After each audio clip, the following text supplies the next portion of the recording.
Welcome to career maker agriculture academy. मैं संजीव उपाध्याय। आज मैं लाया हूँ आपके लिए लाइट का सेकंड लेक्चर।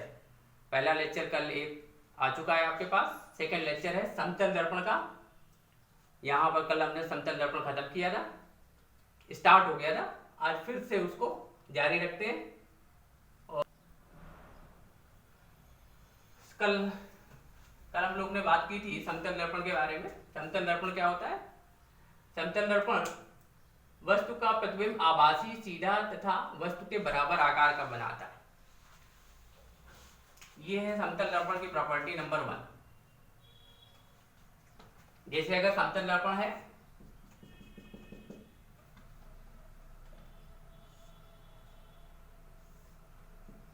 तो अगर ये वस्तु है, ध्यान रखना यहाँ पर, ये वस्तु है यहां से यहां तक AB एक वस्तु है और दर्पण के सामने इसे रखा हुआ है, तो दर्पण के पीछे प्रतिबिंब बनेगा और उतनी ही दूरी पर बनेगा जितनी दूरी पर वस्तु है। उतने ही बड़े आकार का बनेगा जितनी बड़ी वस्तु है। आभासी बनेगा तो डॉटेड लाइन से इसे शो करेंगे, ये A' B' ये। तो ध्यान रखना है, ये वस्तु AB है, इसका प्रतिबिंब दर्पण द्वारा बना हुआ है A' B'। आभासी प्रतिबिंब है, सीधा प्रतिबिंब है, वस्तु के बराबर आकार का प्रतिबिंब है। और दूसरी पॉइंट याद रखनी है कि प्रतिबिंब की जो दूरी होगी, प्रतिबिंब की दर्पण से दूरी वस्तु की दर्पण से दूरी के बराबर होगी।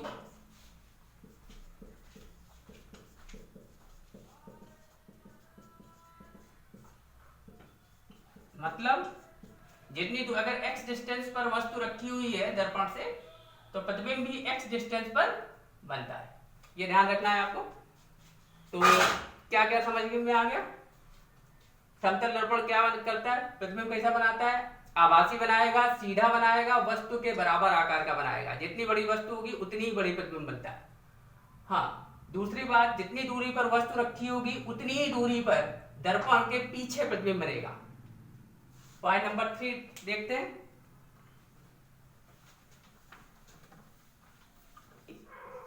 वक्रता त्रिज्या अनंत होती है, ध्यान रखना है। वक्रता त्रिज्या कैपिटल R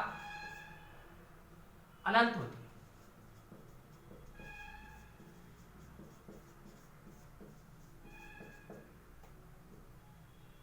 R मतलब इंफिनिटी, अनंत है। अब हम लोग जानते हैं फोकस दूरी भी जो होती है वक्रता त्रिज्या की आधी होती है, तो ∞/2 इक्वल टू इन्फिनिटी। यानी समतल दर्पण की वक्रता त्रिज्या भी अनंत और फोकस दूरी भी अनंत, दोनों अनंत होते हैं, ध्यान रखना है। पॉइंट नंबर 4, समतल दर्पण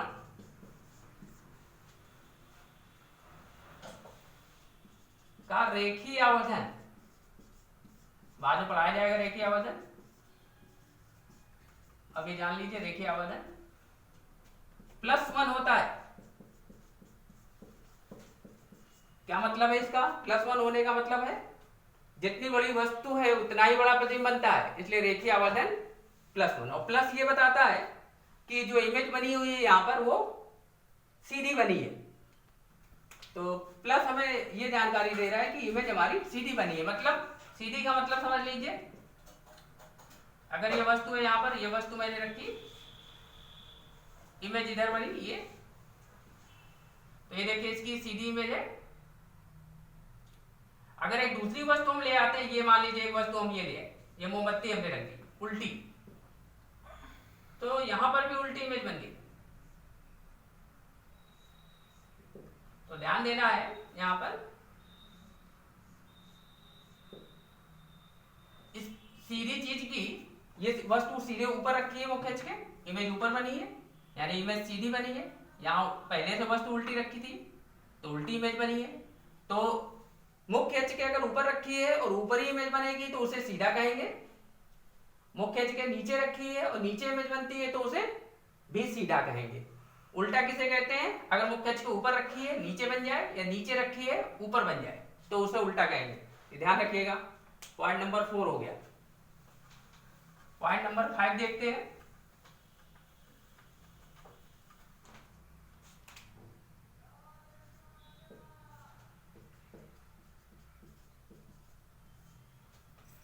समतल दर्पण में पार्श्व परिवर्तन का गुण होता है। पार्श्व परिवर्तन, पार्श्व परिवर्तन क्या होता है जरा समझते हैं।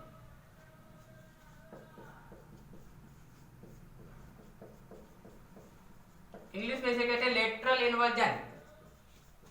लेटरल इन्वर्जन, पार्श्व परिवर्तन। आपने देखा होगा मिरर में, अगर मिरर में आप देखें तो अगर बी वर्ल्ड को देखें तो बी वर्ल्ड की इमेज जब आपको उसमें दिखेगी तो कुछ इस टाइप से दिखेगी आपको।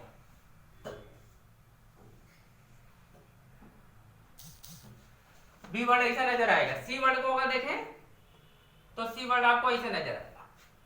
तो इसे बोलते हैं लेटरल इन्वर्जन, यानी लेफ्ट वाली चीज राइट साइड में आ जाती है, राइट वाली चीज लेफ्ट में आ जाती है। मिरर के सामने आप अगर खड़े हो तो आप देखेंगे आपका लेफ्ट हैंड जो है राइट साइड में दिखाई देगा और राइट हैंड लेफ्ट हैंड में दिखाई देगा, लेफ्ट साइड में दिखाई देगा। तो इसे बोलते हैं लेटरल इन्वर्जन यानी पार्श्व परिवर्तन। ये पार्श्व परिवर्तन हो गया। देखिए कैसे हो रहा है, या ध्यान दीजिएगा। जैसे बी पॉइंट है, हमें इमेज बनानी है। एक और दूसरा पॉइंट ले लेते हैं, मान लीजिए एफ ले लिया। एफ की इमेज जैसे बनानी है, एफ लिखा मैंने, तो हमने बताया था कि जितनी दूर वस्तु होगी उतनी ही दूर इमेज बनेगी। तो एफ पॉइंट देखो, एफ का अगर हम एक पॉइंट ले लें, 3-4 पॉइंट लेते हैं, 1 2 3 4 और 1 5, ये 5 पॉइंट अगर एफ के ले लें तो इस इधर अगर इमेज बनाए तो देखिए क्या होता है। तो ये पॉइंट देखिए कितनी दूरी पर है, इतनी दूरी पर है, इमेज इतनी दूरी पर बन जाएगी इस पॉइंट की। इसी तरह ये पॉइंट है, ये वाला, इसके नीचे वाला, ये यहां बन जाएगी। ये वाला पॉइंट जो है ये ज्यादा दूरी पर है इसकी तुलना में, तो इसकी इमेज दर्पण से उतनी ही दूर बनेगी, यहां पर। ये वाले पॉइंट की यहां बन गई और ये वाले पॉइंट की यहां बन गई। तो अगर सारे पॉइंट हम मिला दें इस प्रकार से ऐसे, तो एफ हमारा इस प्रकार से हमें नजर आएगा। तो ये एफ का लेटरल इन्वर्जन हो गया है। तो ध्यान रखना है कि समतल दर्पण जो है में पार्श्व परिवर्तन का गुण होता है। पार्श्व परिवर्तन का मतलब लेफ्ट वाली चीज राइट साइड में चली जाएगी। देखा होगा आपने एम्बुलेंस लिखा होता है गाड़ी में तो उल्टा लिखा होता है, मतलब उल्टा का मतलब आगे पीछे लिखा होता है। तो जब उसको दर्पण में हम लोग देखते हैं तो सीधा देख लेते हैं हम लोग। अगर आगे गाड़ी हमारी चल रही है और पीछे से एम्बुलेंस आ रही है तो हमारी गाड़ी में जो एम्बुलेंस नजर आएगा वो पूरा सीधा नजर आएगा, मतलब सही नजर आएगा, ए एम बी। तो इस प्रकार से आपको समतल दर्पण में पार्श्व परिवर्तन नजर आता है। कौन कौन से अक्षर में पार्श्व परिवर्तन का गुण होता है ये भी देखना है। तो देखिए किस किस में गुण होगा। ए वर्ड आपको पार्श्व परिवर्तन नहीं होता, ए वर्ड ए ही जैसा नजर आएगा, तो ए में पार्श्व परिवर्तन नहीं होगा। बी वर्ड देखिए, बी आपको इस प्रकार से नजर आएगा तो इसमें होगा। इसी प्रकार जिन जिन वर्ड में पार्श्व परिवर्तन होता है वो मैं लिख दे रहा हूं। B, C, D, E, F, G, J, K, L, N, P, Q, R, S, V, नहीं, वाई। तो 1 2 3 4 5 6 7 8 9 10 और 5 15, टोटल 15 वर्ड है जिनमें पार्श्व परिवर्तन का गुण पाया जाता है। ये वर्ड जो है इनको अगर मिरर के सामने देखोगे तो इनका शेप बदल जाएगा, जो आगे वाला पोर्शन है वो पीछे चला जाएगा, पीछे वाला आगे चला। बाकी वर्ण जो है तो उनमें पार्श्व परिवर्तन नहीं होता है। तो पेपर में आपसे सीधे क्वेश्चन आएगा कौन अल्फाबेट में कितने अक्षर हैं जिनमें पार्श्व परिवर्तन का गुण नहीं होता है तो आपको नहीं होने वाले लिखने होंगे। तो अगर 15 में हो रहा है तो कितने में नहीं होगा? टोटल कितने वर्ड होते हैं? 26। 26 में 15 में अगर होता है तो कितने में नहीं होगा? 26 माइनस 15, 11 वर्ड ऐसे हैं जिनमें पाठ परिवर्तन नहीं होता है। तो ध्यान रखना है, बहुत इंपॉर्टेंट क्वेश्चन है ये। अगली प्रॉपर्टी पे आते हैं, प्रॉपर्टी नंबर। यदि दो समतल दर्पण एक दूसरे से थीटा डिग्री पर झुके हों, यदि दो समतल दर्पण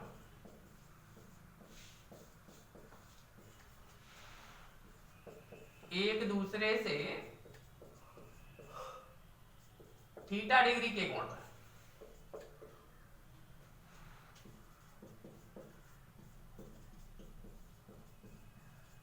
झुके हों,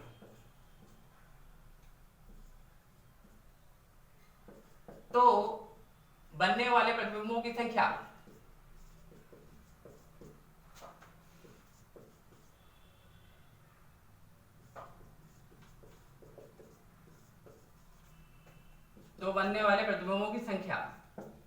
n बराबर, आपको फार्मूला याद रखना है, direct 360 by theta minus 1। n क्या है?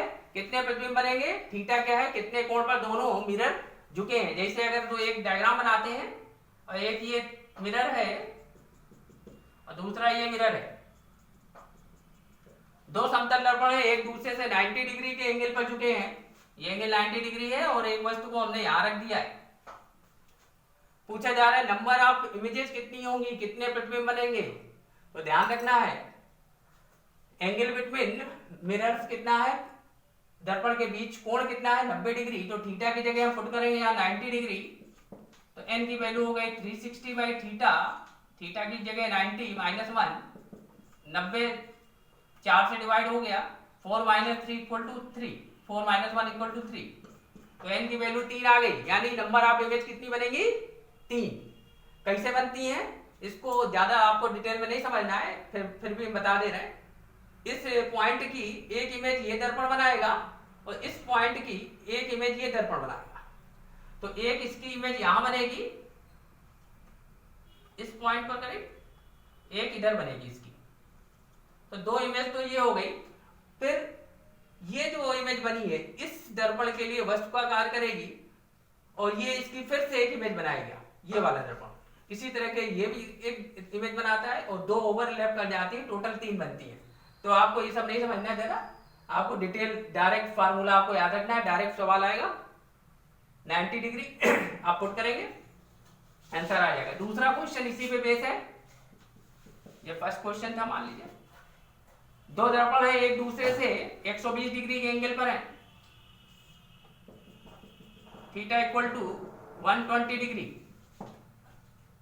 तो फिर से वही काम, 360 बाई 120, फार्मूला थीटा की जगह पुट कर दिया, 3 टाइम गया, आंसर इज 2, यानी दो प्रतिबिंब आपको नजर आएंगे।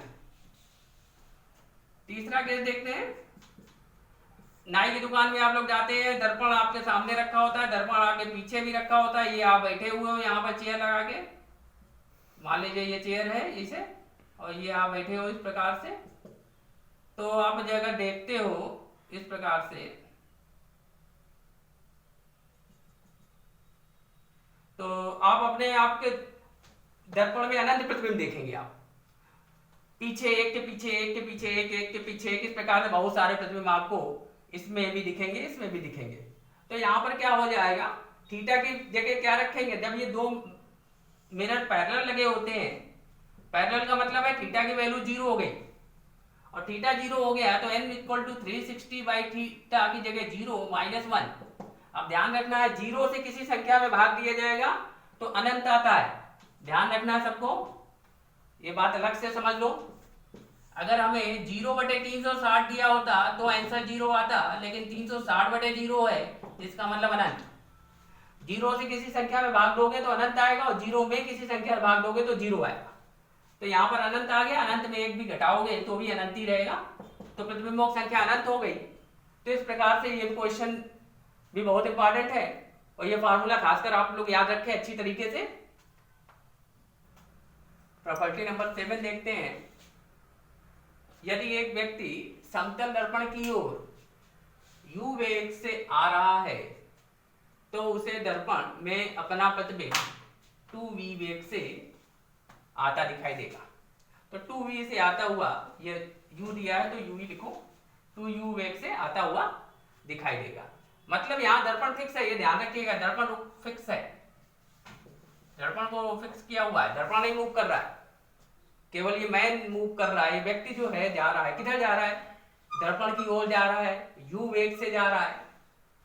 तो इसे अपना प्रतिबिंब किस वेग से आता प्रतीत होगा? मान लो किसी समय यहां पर है और इस समय इधर की ओर ये आ रहा है, इस समय यहां पर आ रहा है, ये है, मान लो आता हुआ जो है इस प्रकार से आता हुआ, तो ये जब देखेगा तो इसको ये किस वेग से खुद को, अपने आप को देखेगा।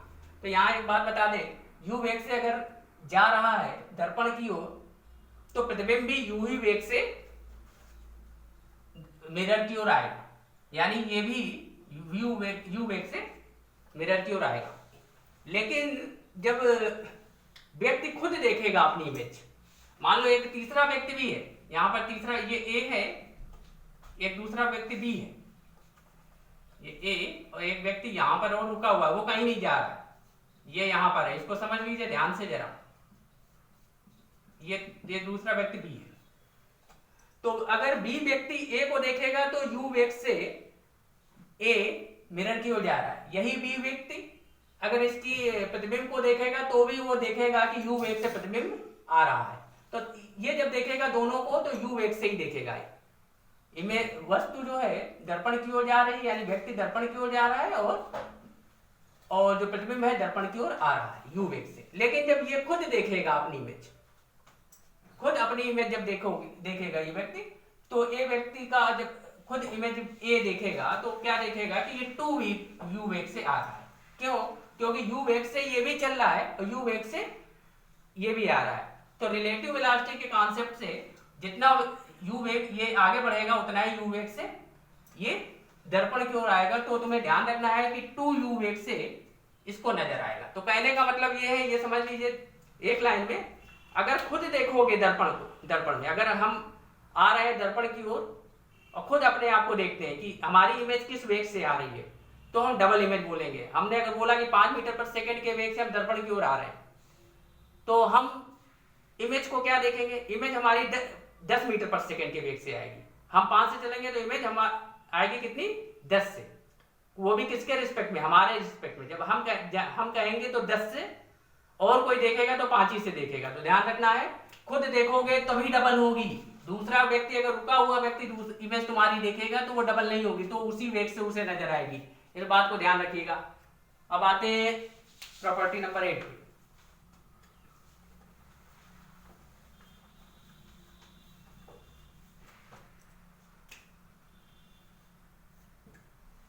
प्रॉपर्टी नंबर 8 में देखिए, एक ये मिरर हमने लिया हुआ है, समतल दर्पण है, और एक रे ये आपतित किरण है, ये अविलंब खींच दिया मैं, ये परावर्तित किरण है, कल मैंने बताया था।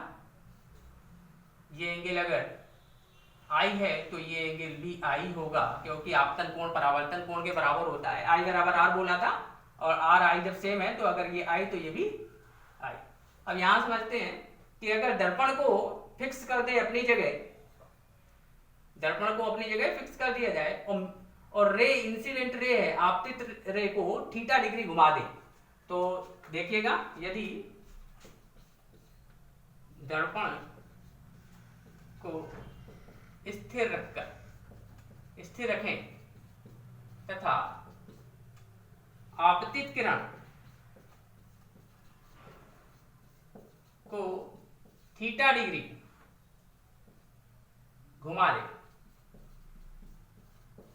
तो परावर्तित किरण भी थीटा डिग्री विपरीत दिशा में घूम जाएगी।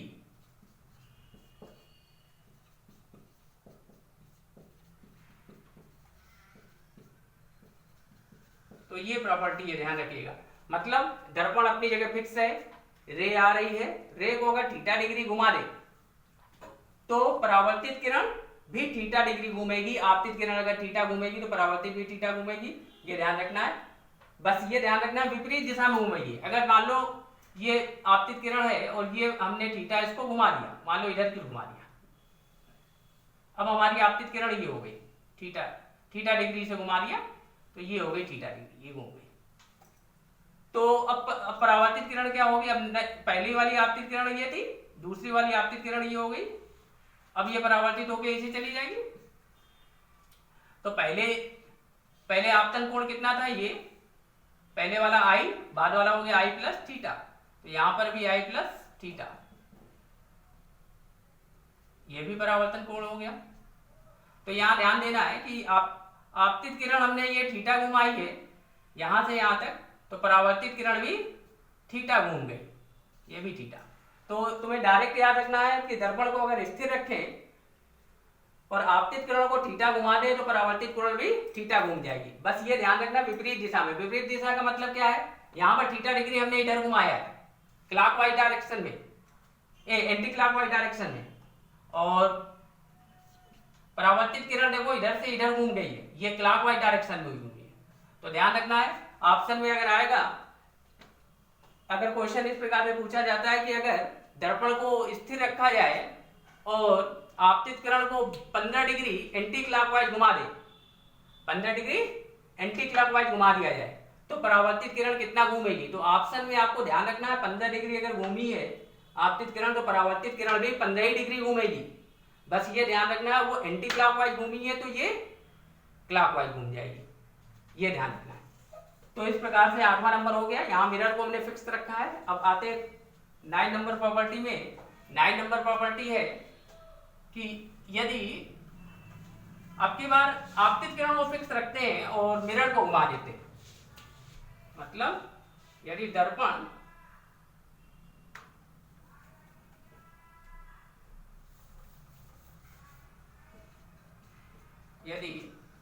आपतित किरण को स्थिर रखें तथा दर्पण को थीटा डिग्री घुमा दें तो परावर्तित किरण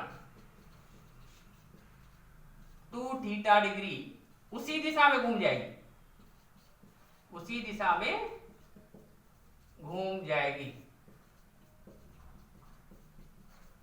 मतलब क्या है, अगर आपतित किरण को स्थिर रखें, फिर से देखिए ये दर्पण है, आपतित किरण